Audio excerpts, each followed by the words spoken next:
January 19th, 2003. Indian officials ventured into a deep jungle investigating several missing persons reports from a nearby city. What they found was a Tower of Silence, or Dogma. Zoroastrians used the sites to dispose of bodies in the open air.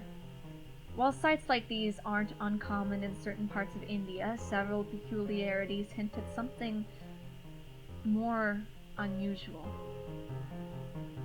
None of the bodies depicted in the photograph were identified.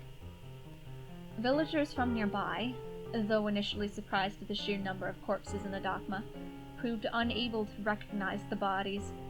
The corpses also do not match the descriptions of the missing people. Zoroastrians rely on birds, like buzzards, to dispose of the bodies in the belief that they are contributing back to the earth. Officials found the corpses relatively untouched by any sort of animal. There is no official account of the bodies. In fact, little work was actually accomplished at the site, and perhaps this is why only one photograph has emerged. Officials avoided the spot not only because they felt uneasy looking at it, but for the following as well.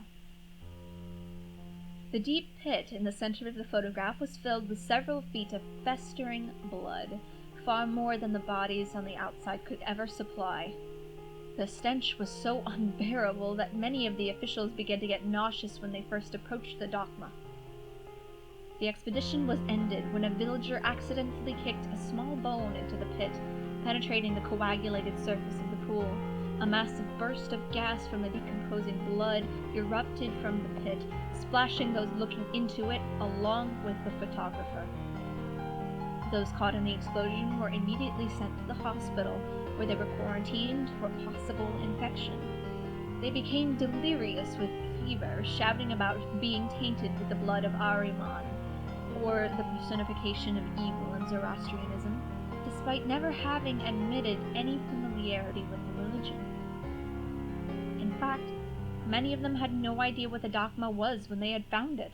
Delirium had turned to insanity as many began to attack hospital staff until they were sedated. The fever eventually killed all of them. When officials returned with hazmat gear the following day, the site was empty. All the bodies had been removed, and astonishingly, the pool of blood in the pit had been drained. All that remained of the incident was this photograph.